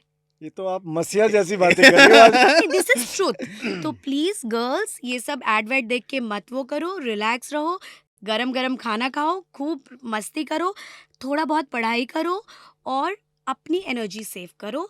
प्लस हमारे पास आयुर्वेद में बहुत अच्छा पीरियड पेन का ट्रीटमेंट है, जिसमें हम 3 कंसेक्यूटिव साइकिल में बुलाते हैं। हुँ, और एक ट्रीटमेंट होता है 5 दिन, पीरियड के 10 दिन पहले से, लास्ट 10 दिन पहले से 1 2 3 4 5 दिन हमारे पास आना पड़ता है। 2 साइकिल के बाद तीसरी साइकिल में तो मरीज आता ही नहीं है। पहली साइकिल में लगभग 40 to 50% पेन में रिलीफ मिलता है, जिस बार होता है हुँ। उस बार भी, अगली बार 80% पे आ जाता है। मतलब अभी तक हमारे पास तीसरी साइकिल की बहुत कम स्टूडेंट है। हम छोटे बच्चों को, जो लड़कियां छोटी होती है स्कूल की, उनको बहुत सब्सिडाइज्ड रेट पे हुँ, ये थेरेपी करते हैं। ओके। आईवीएफ को लेके क्या? बिकॉज़ पहले तो आज से अगर 4-5 साल पहले उसका रेशियो देखें तो तब परसेंटेज वाज़ गुड, बट अभी ना उसमें फेलियर बहुत आ रहा है। आपके क्या मतलब इस पे क्या टेक है? देखिए आईवीएफ क्योंकि मेरा अधिकार नहीं है, है ना? मेरी पैथी का अधिकार नहीं है, लेकिन बहुत सारे डॉक्टर्स आयुर्वेद, क्योंकि खेत भी तो ठीक करना है ना आपको बीज बोने के लिए। बेसिकली आपने अभी जो क्वेश्चन मुझसे पूछा था कि हम्म। वही कि एलोपैथी डॉक्टर आयुर्वेद को कैसे यूज़ करते हैं या करते हैं, तो उसमें से बहुत सारे मतलब हमारे जो फ्रेंड सर्किल है, देखिए हमारे घर के मतलब इनकी डॉक्टर साहब की बहन भाई दोनों एलोपैथी डॉक्टर है। ऐसा हमारा बहुत बड़ा सर्कल है जिसमें हम आयुर्वेद के डॉक्टर भी और एलोपैथ के। और जब घर में कोई फंक्शन होता है इकट्ठे होते हैं तो कई बार ये डिस्कशन होता है, यार हमारी ट्रीटमेंट नहीं हो पा रहा है, हम इसमें अच्छा क्या कर सकते हैं। तो ऐसे एक मेरठ में डॉक्टर साहब है, शायद वो ऑर्थोपेडिक सर्जन है या फिर नॉर्मल सर्जन है। वो बंदा मतलब मॉडर्न सर्जन है, तो सर्जरी तो करते हैं लेकिन उसके बाद वो स्टिच की जो स्टिच लगाए Healing. उन्होंने, उसकी हीलिंग के लिए जो बैंडेज करना है उसमें भी वो कुछ आयुर्वेदिक हर्ब्स यूज़ करते हैं। इवन उसके बाद जो ट्रीटमेंट देना है वो भी आयुर्वेदिक ट्रीटमेंट देते हैं। और बहुत सारे हमारे भी फ्रेंड्स लोग हैं, वो भी बोलते हैं कि यार हम इसका ट्रीटमेंट इतना कर पा रहे हैं, तुम पेशेंट की वेलबींग के लिए क्या कर सकते हो। अगर ऐसे ब्रॉड माइंडेड लोग हों तो हम बहुत अच्छा मतलब फैमिली कह रहा हूँ इस समाज के लिए हम बहुत अच्छा कर सकते हैं अगर ऐसे ओपन माइंडेड लोग साथ मिलके चलें। क्योंकि जैसे हमने बताया हमारी भी सर्टन लिमिटेशंस है और सब लोगों की मतलब सबकी है, है हाँ, ना। बिल्कुल तो फैक्ट अगर है। मिलके कर दें ना वी कैन डू वंडर्स। मतलब ऐसी चीजें जिसमें हम कुछ नहीं कर पा रहे हैं या वो लोग कुछ नहीं कर पा रहे हैं। जैसे हाँ डॉक्टर साहब आईवीएफ आज में प्लीज। हाँ ट्यूबल फैक्टर्स हैं या यूटेराइन फैक्टर्स हैं या मानसिक फैक्टर्स हैं, तो आईवीएफ से पहले बॉडी प्रिपरेशन के लिए जैसे हम पंचकर्म करते हैं, ठीक है, बायो ह्यूमर्स जो बॉडी के होते हैं उनको पैसिफाई करना, तो हम एक ऐसा एनवायरनमेंट क्रिएट कर सकते हैं। आपको एक आयरनी लगेगी, हमारे पास कौन इनफर्टिलिटी के पेशेंट्स आते होंगे? नहीं, मुझे कोई आइडिया नहीं, मैं आप बताओ। बताती हूँ। हाँ। प्राइमरीली नहीं आते हैं 2 IVF failure, 4 IVF failure, even या 10 दे आर प्लानिंग टू या 10 10 1-2 आए हैं। या फिर उन्होंने आगे और चीज़ें कराई, या फिर वो प्लान कर रहे हैं आईवीएफ के लिए तो डरे हुए हैं, उससे पहले आते हैं। मतलब डायरेक्ट नहीं आते, आईयूआई करा लिया और आईवीएफ कराना है, या तो उसके बीच वाले आएंगे या फिर आईवीएफ करा के अभी रेस्टिंग पीरियड में है कि 3 आईवीएफ करा लिया, अभी अभी एग्जॉस्ट हो गए हैं, 2 साल बाद या 1 साल बाद हम फिर से आईवीएफ कराएंगे, तो एक ट्रायल चलो आयुर्वेद से ले लेते हैं। तो ऐसे भी लोग आते हैं एंड रिजल्ट्स आते हैं। बट वही मैं कहूँगी ना, कभी भी आप किसी वैद्य के पास जाओ तो वो अपना पूरा एफर्ट लगाएगा। बट जैसे अभी कल मेरे पास एक पेशेंट आई थी, उसने मुझे बोला कि मैडम ये आप बताओ कितने दिनों में। मैंने कहा वहाँ पूछा था कितने दिनों में? हम आज भी जवाब दे ही दें कितने दिनों में। क्यों? स्टार्ट नहीं हुआ है ट्रीटमेंट, फर्स्ट विजिट है। वो जैसे मैंने कैंसर का एग्जांपल दिया ना कि लोग इतने लाख लोग लगा के आ गए, फिर डॉक्टर साहब सस्ता भी करना है और कितने दिनों में ठीक हो जाएगा। तो कितने दिनों में तुम इतने फैक्टर्स लेके आओगे, ये वाला गड़बड़ है, ये वाली चीज़ गड़बड़ है, टाइम लगेगा ना। तो ये चीज़ मन में रख के ही आनी चाहिए कि ये एक पैथी है, मैडम के पास एक डमरू नहीं है कि मैडम बजाएगी और यहाँ बच्चा आएगा या चीज़ ठीक हो। इट इज़ यार ये साइंस है, यही कर करके ये साइंस का गड़बड़ हुआ है। हमारी एक साइंस है, ये एक चिकित्सा पद्धति है जो पहले प्राइमरी चिकित्सा पद्धति होती थी। राइट। इन्हीं गलतियों की वजह से, ये जो झूठे क्लेम्स हैं इनकी वजह से ये हाल हुआ है। झूठे क्लेम्स नहीं, बिल्कुल सही भाई, आप जा रहे हो, you have to give at least 1/4 time to the another pathy where you are coming with a full faith. There is no shortcut for any treatment. बाकी लिवर डिजीज़ में बहुत अच्छा हमारा रोल है, न्यूरो में, रूमेटोलॉजी, AVN, एवेस्क्युलर नेक्रोसिस, ठीक है, इनमें बहुत अच्छे रोल हमारा आयुर्वेद बहुत अच्छा करता है। जॉइंट पेन है, नी पेन है, ठीक है, आपके पास चॉइस है जाने की, दोनों तरफ, तीनों तरफ, चारों तरफ, wherever you want to go, but give an equal opportunity to the pathy where you are going.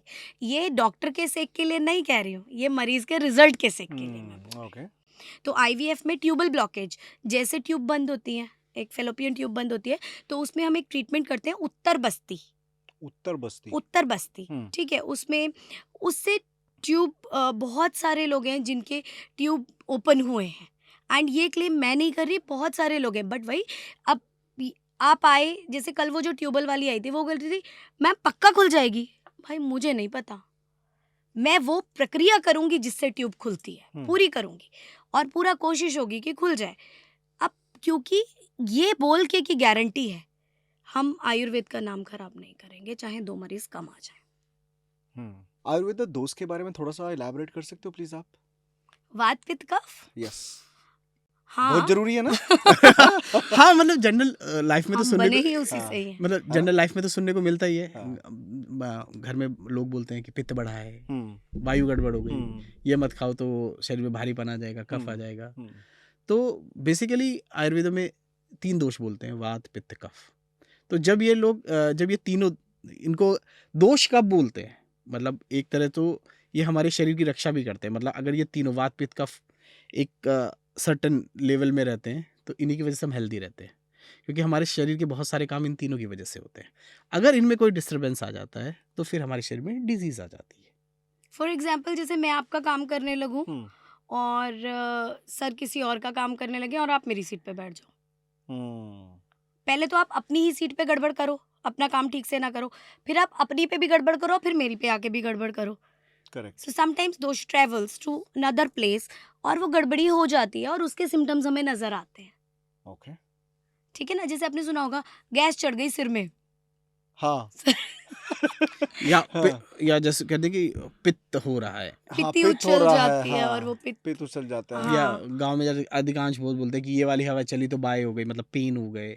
But ऐसा ऐसा होता है वैसे जनरली। ये क्योंकि होता ही है ना। अब हाँ। आप बोलो कि पंखा चल रहा है तो मुझे हवा लग रही है लगेगी ना। रोटी लगेगी। खाई पेट भर गया, अरे हाँ। भाई होगा ही, हम्म, बिकॉज दिस इज इट। जैसे सूरज निकल रहा है तो रोशनी होगी, ऐसे ये चीजें ये इटरनल है भाई।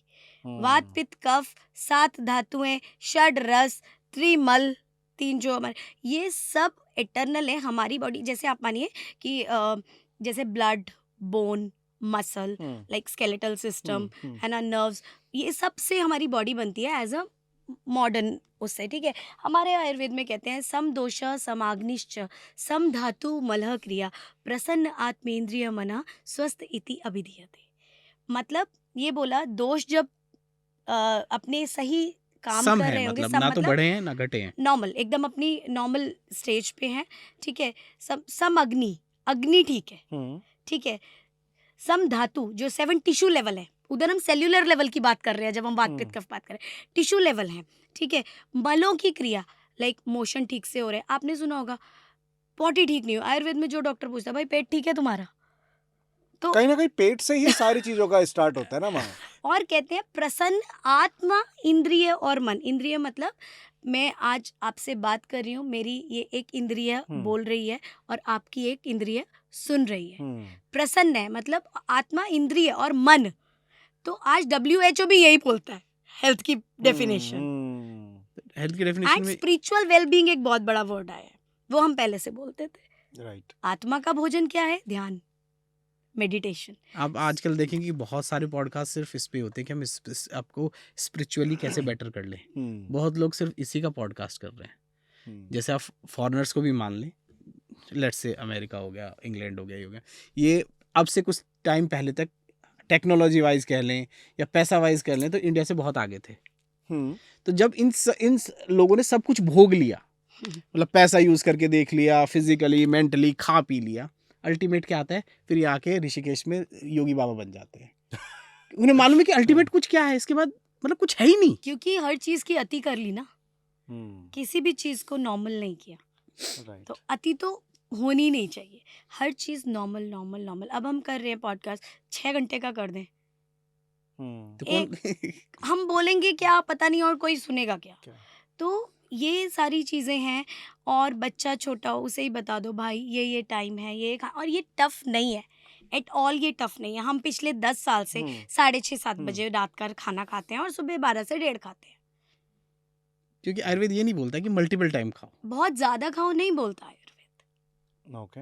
आयुर्वेद में ये भी तो बोला जाता है कि लाइक 3 कैटेगरी होती है खाने की, जिसमें आपका बिल्कुल एकदम मिनिमम, ठीक है, फिर उससे थोड़ा सा हायर, देन उसके बाद मेगा। कहते हैं आयुर्वेद में आप ये डाइट रखो and this diet reverse your energy, कि जब आपकी एनर्जी कम ज़्यादा यूज़ हो रही है तब आप मेगा डाइट ले रहे हो, जब आपकी कम यूज़ हो रही है तब आप उसके अकॉर्डिंग डाइट ले रहे हो। जब आपकी एनर्जी यूज ही नहीं हो रही, लाइक नाइट में जब सो रहे हो, तब बिल्कुल आप अपना लाइट खाना खा सकते हो। हाँ, वही अग्नि हो गई ना, दिस इज हम्म। अग्नि। बेसिकली आयुर्वेद में फीवर हम में जैसे अग्नि कम हो जाती है तो खाना हम बंद आयुर्वेद करना। में जब ट्रीटमेंट अगर हम देखें ना, हम्म। बेसिकली हम अग्नि का ट्रीटमेंट करते हैं।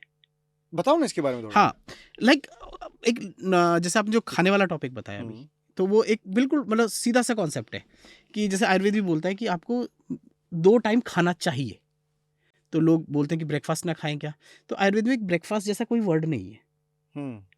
तो हम ऐसा बोलते हैं कि सुबह का जो समय होता है 10 बजे से लेकर 2 बजे तक का, ये मैंने पिछले पॉडकास्ट में भी बताया था कि उसमें सर्टन फैक्टर है। सनलाइट है, जैसे हमारी जो डाइजेस्टिव फायर है, या हम आयुर्वेद में बोलते हैं पित्त, वो नेचुरली बढ़ा होता है। तो अगर हम उस समय कुछ भी खाते हैं, हैवी भी खाते हैं, तो बहुत ईजी पच जाता है। 1 तक 1 डेढ़, हाँ करेक्ट। ईजिली पच जाएगा, क्योंकि फैक्टर मैंने बता दिए कि आप, और फिर उसके बाद आप खाने के बाद, फिर जब से आपने खा लिया 1-1.5 घंटे बाद, आप हो सकता है इवनिंग में खेलो भी और ये सब करो, तो ये ऐसे फैक्टर हो सकते हैं जिससे खाना आराम से पच जाता है। जैसे जैसे जैसे सनलाइट कम होती रहती है, तो हमारा जो प्राकृतिक पित्त होता है, जो डाइजेस्टिफायर, वो भी धीरे धीरे कम हो गई, सनलाइट कम हो गई। आपने जैनियों में भी तो देखा होगा ना, 6 बजे के बाद नहीं खाते हैं वो लोग। यही फैक्टर है उनके पीछे कि फिर हम इसलिए बोलते हैं कि रात का खाना आप थोड़ा जल्दी खाओ, थोड़ा कम खाओ और ईजी टू डाइजेस्ट खाओ। अगर आप मान के चलो कि ये चीज़ आप फॉलो करते हो ना, तो पेट की जो गैस वाली चीज़ें हो गई, एसिडिटी वाली चीज़ें हो गई, माइग्रेन के पीछे भी एक बहुत बड़ा कारण पेट है।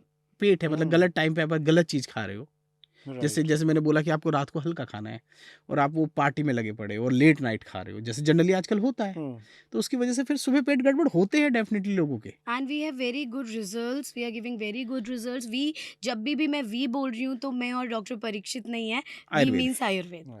And we are giving a very good results in migraine का चिकित्सा में बहुत ही सारे हमारे पास गुड आंसर्स हैं।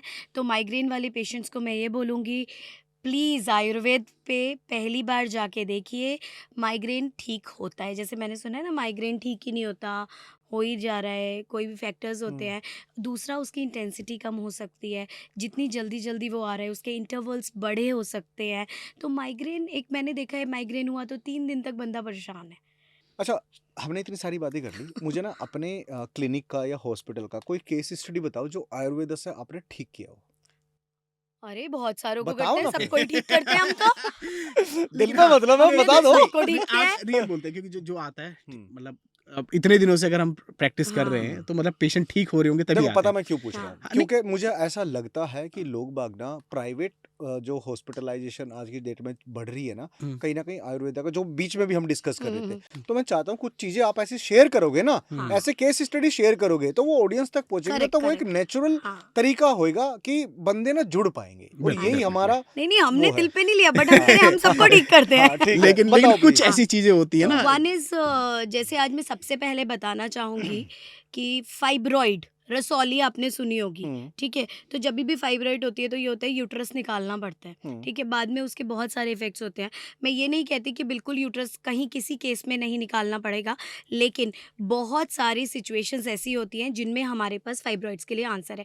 हमारे पास एक लेडी आई थी, उस टाइम वो 41 ईयर्स की थी, अभी वो 43 ईयर्स की हैं, और 41 ईयर में सबसे पहले वो 41 कंप्लीट करके 42 होने वाली थी। सीवियर ब्लीडिंग होती थी और उनको बड़े बड़े फाइब्रॉइड्स थे, 4 या 5 एंड सेंटीमीटर्स में थे, ठीक है। तो मैंने उनको बोला कि आप क्यों यूट्रस नहीं निकलवाना चाहती हैं? कहती है, मैम मेरा तो मेनोपॉज हो जाएगा, थोड़े ही दिनों में पीरियड रुक ही जाएगा, तो फिर ज़रूरत नहीं है। तो बहुत, और वो बिल्कुल भी एडमेंट थी, बिल्कुल एडमेंट थी कि मैं नहीं कराऊंगी ऑपरेशन। हमने उनको प्रोसीड किया, ट्रीटमेंट स्टार्ट किया, फाइब्रॉइड श्रिंक हो गए। अब उनके कुछ फाइब्रॉइड्स, वो भी एमएम में, बहुत ही छोटे, 3 से 4 एमएम, 2 से 3 एमएम, लेकिन 2 साल हमें लगे। 2 बार हमने उनको बड़ा 15-20 दिन का पंचकर्मा के ट्रीटमेंट्स दिए, और अब वो एकदम, उनको बिल्कुल पेन फ्री पीरियड्स आते हैं। कभी साल में 1 बार कभी कोई साइकिल में डिस्टर्बेंस हो गया या ज़्यादा आ गया, वो एक अलग बात है। उनके हमने सारे कैंसर मार्कर्स कराए हैं, ऐसा नहीं है कि हम केवल ये ठीक कर रहे हैं, डॉक्यूमेंटेड केसेस हैं ये जो मैं बता क्योंकि रही हूँ। जो NABH का रोल है ना, वो यहाँ पे आता है। हाँ, अच्छा, क्योंकि हमें हर एक पेशेंट का रिकॉर्ड रखना होता है कि वो प्री पोस्ट जैसे आप एवरीथिंग। विजिट पे आया, उसकी इस बार क्या कंप्लेन थी, तो उसका पेपर हम रख लेते हैं अपने पास। अगली बार कब आएगा तो उसकी क्या कंप्लेन है, हर एक चीज तो का ऐसे फोटो पेशेंट की स्टेट। फाइल रहती है। हाँ, हर प्रेस्क्रिप्शन का, हर रिपोर्ट का, एवरीथिंग वी हैव। वो 1.5-2 साल लगा, लेकिन अब वो बिल्कुल हेल्दी हैं, वेट लॉस भी हो गया, मन से बहुत खुश हैं। क्योंकि जो लेडी 15 दिन महीने में ब्लीड करेगी ना, और इसमें बहुत ज़्यादा ब्लीडिंग होती है, फाइब्रॉइड और इसमें इसी तरीके से एक एडिनोमाइसिस, एंडोमेट्रियोसिस, इस तरह की चीज़ें होती हैं जहाँ पे चिपक जाता है ना, अंदर एडनेक्सा में पूरा। और एंडोमेट्रियम जो लाइनिंग होती है उनके डिस्टर्बेंसेस से होता है, जो यूट्रस के अंदर लाइनिंग होती है, राइट। तो हमारे पास एक केस है, वो तो हमारे डॉक्टर साहब के फ्रेंड हैं, उनकी वाइफ है। तो उसको जब हमने देखा तो सीवियर पेन से आती थी, उसको एडिनोमाइसिस था, ब्लीडिंग बहुत ज़्यादा होती थी और इतना रोती थी ज़बरदस्त। और डॉक्यूमेंटेड उसके अल्ट्रासाउंड में एडिनोमाइसिस आया था। हमने 3 मंथ्स में उसके एडिनोमाइसिस में रिजल्ट्स देने शुरू किए। अब धीरे धीरे एडिनोमाइसिस, अब जो हमने रीसेंट अल्ट्रासाउंड देखा, आई थिंक अब 5 मंथ हो गए उसको ट्रीटमेंट लेते हुए, उसमें कोई लक्षण नहीं है एडिनोमाइसिस का, एंड इट्स गॉन। उसको पीरियड पेन नहीं है, she is back to life, she is happy. Husband wife का जो एक रिलेशन होता है, फिजिकल मेंटल एक बॉन्ड बना है, अदरवाइज बहुत ही परेशान थी। तो इस तरह के तो फीमेल के पीसीओडी के पेशेंट्स हमारे पास काफ़ी आते हैं, इनफर्टिलिटी के आते हैं, ठीक है। अगेन रिजल्ट वेरी करता है, हर एक को 100% वाला नहीं होता। इनफर्टिलिटी में एक्चुअली कई लोग क्या होते हैं कि वो जाते ही हैं कि नहीं हमें आपसे ना जैसे आईवीएफ कराना है, मतलब हमसे नहीं, मतलब एक मॉडर्न डॉक्टर से। हाँ। तो उसके लिए आप क्या कर सकते हैं? तो कई लोग अपने शोधन के लिए आते हैं, मतलब कि आप हमारे एक बायो प्यूरिफिकेशन, एक नॉर्मल भाषा में बोलते हैं कि हमारी आप बॉडी की प्योरिटी, मतलब शोधन कर दीजिए, जिससे डिटॉक्स कर दीजिए। डिटॉक्स कर दीजिए, जिससे हम अब जो कंसीव करें तो अच्छा हो। तो एक हम वैसा पंचकर्म भी करते हस्बैंड हैं। वाइफ का दोनों का प्री कंसेप्शन, ओके। बच्चा करने से पहले तो जैसे खेत को वो किया जाता है उस तरीके से जैसे हम करते जो हैं। वही ना कि दोष बैलेंस कैसे करते हैं। हाँ। बेसिकली बॉडी के जो हार्मोन्स हैं हाँ, आप उनको बैलेंस हाँ। करते हो। तो acceptance towards IVF, acceptance towards IUI बढ़ जाती है, बॉडी लेने के लायक हो जाती है और प्रेगनेंसी को सस्टेन करने के लायक हो जाती है, स्पर्म और एग की क्वालिटी अच्छी हो जाती है, मेनी थिंग्स आर देयर, ठीक है। वन केस इज लाइक हमारे पास एडीएचडी के बच्चे बहुत आते हैं, अटेंशन डेफिसिट, ये आपने बहुत सुना होगा। कुछ बच्चे बहुत रो रहे हैं, चिड़चिड़ा रहे हैं, हाथ में फ्लैपिंग कर रहे हैं, ये सब कर रहे हैं। तो मेरी एक पेशेंट थी, मैंने लास्ट एक उसमें कोट किया था, वो स्पाइन की पेशेंट थी, ठीक है, लास्ट वाले पॉडकास्ट में। उन्हीं का पोता था, जब उन्होंने देखा कि रिजल्ट आ रहा है तो उन्होंने हमसे ट्रीटमेंट लिया।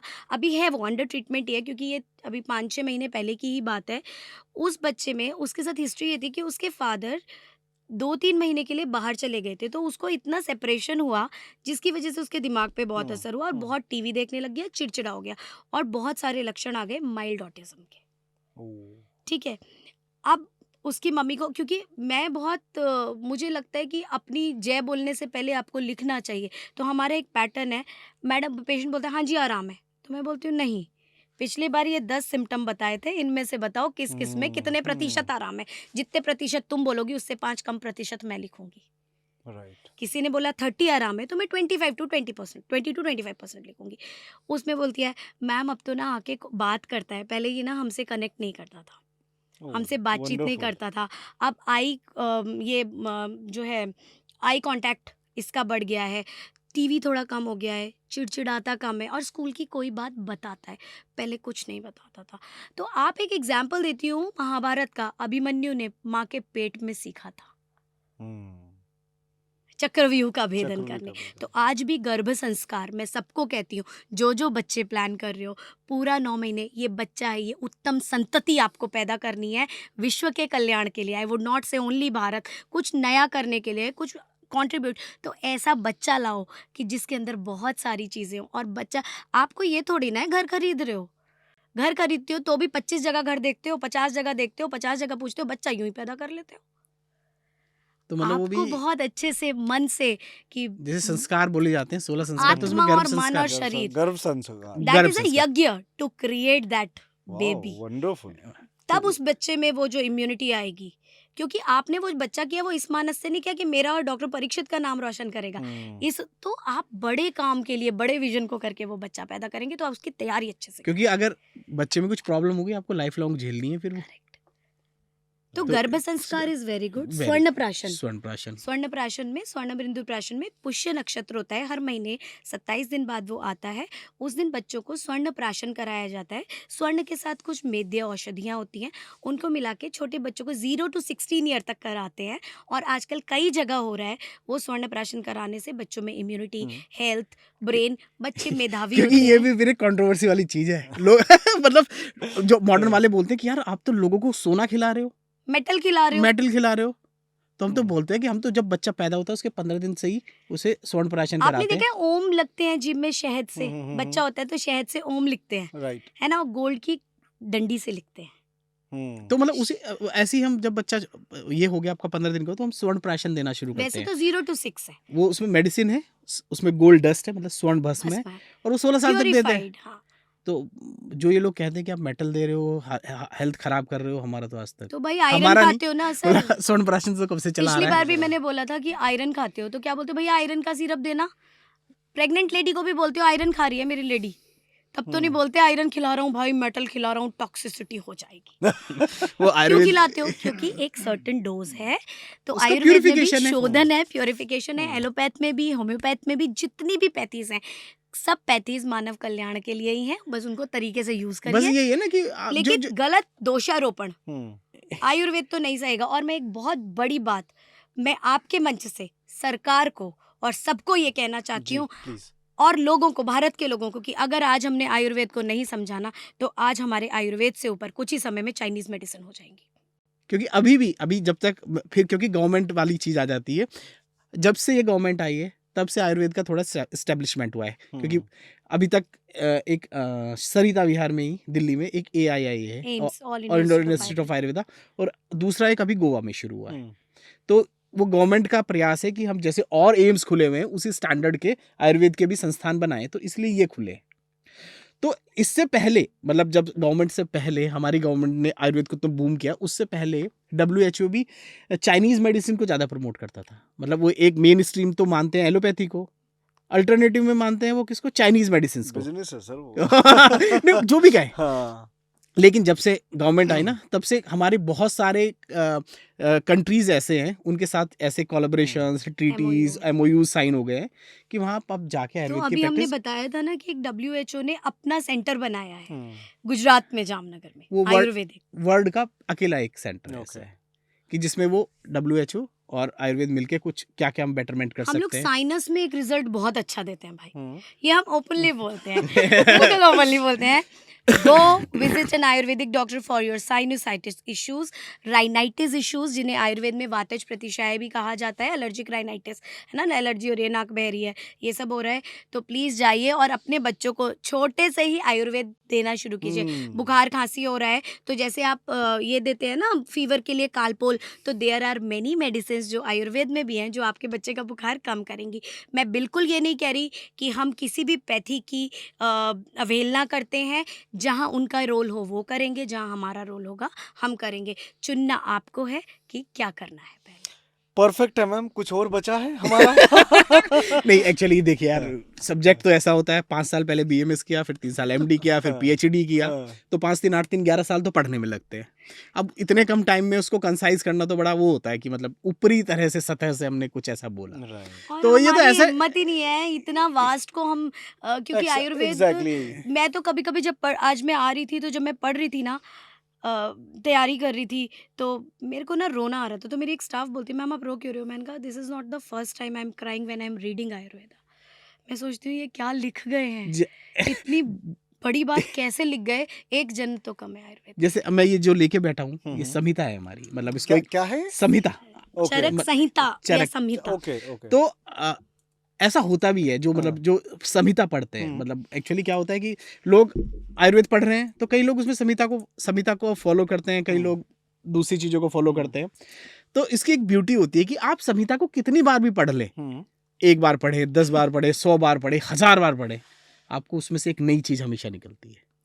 दिस इज वेरी तो जो हमारे सर लोग हैं, मतलब जिन्होंने हम जैसे पता नहीं हजारों लोग पढ़ा दिए, वो भी कहते हैं कि जब हम कभी भी संहिता पढ़ते हैं तो एक नई चीज उसमें से निकल आती है। तो दैट्स अ ब्यूटी। तो मैं वो कह रहा हूँ कि इतने 1 घंटे में तो हम क्या क्या ही कर, बट मुझे लगता है कि आयुर्वेद को ना सच में मैं चाहूंगा कि आप जितना ज्यादा हो सकता है ना उतना प्रमोट करो। हमसे कुछ भी हेल्प चाहिए, हम रेडी हैं आपके लिए, ठीक है? Thank you so much. और कोई अगर कनेक्ट करेगा ना आप लोगों से, तो मैं डिटेल्स डिस्क्रिप्शन में ना लिंक मैं जरूर मेंशन करूंगा, ठीक है? और बाकी मुझे बहुत अच्छा लगा आपसे बात करके, मतलब ये सारी आप चीजें भी मैं कभी चाहता हूं। आइएगा सुबह सुबह खाली पेट, हम नाड़ी देखेंगे आपकी, डन है, तब डन है। आपका बात पित कफ, क्योंकि कई बार होता है हम नाड़ी देख के ही बहुत सारे डायग्नोसिस बनाते हैं, वी जैसे आर नाड़ी हमारे देखते हैं। गांव में बोलते थे ना कि नवज पकड़ते रोग बता देते हैं। हाँ, बिल्कुल, कल मैं किसी को बिल्कुल। देख रही थी, तो वो बंदा बिल्कुल ना एकदम अच्छा सा फिजिक था, और वो आया, मैंने नाड़ी देखी, मैंने कहा सर आपको एनर्जी फील नहीं होती, जबकि उसे वो पता है कह रहा, जैसे कुछ लोग आते हैं ना टेस्ट करने, पॉडकास्ट देख के ना बहुत सारे पेशेंट आए हाँ, जिन्होंने पता है क्या बोला, मैंने कहा हाँ जी क्या हुआ, पहले तो बता भी देते थे, अब कहते हैं यूँ कि आप पकड़ा आप नवज। पकड़ आप बताओ, मैं हाँ, आप पॉडकास्ट में हाँ, कह रही थी कि हाँ, आप बताएंगी, हाँ। तो मैंने उनको जो जो चीज़ें मुझे समझ आई, जितनी मेरी नहीं बुद्धि सही के बात है। हिसाब हाँ से, ठीक है, उसमें भी वेरिएशंस होते हैं, तो मैंने कहा आपको ऐसा लगता है, मैंने कहा अब आप बताइए, लास्ट में पूछेंगे ही ना, कहता मैडम अब कुछ नहीं पता ना, आपने सब बता दिया, अभी सुन रहे होंगे तो वो हंसेंगे इसको सुन के और समझ जाएंगे मैं किन की बात कर रही डन हूँ। है सर और मैम दोनों आप बहुत अच्छा कर रहे हो। मैं चाहता हूँ ऐसे ही अच्छा करते रहो समाज थैंक के यू लिए। So thank you much. So बाकी मच। आप दोनों आए बहुत अच्छा लगा।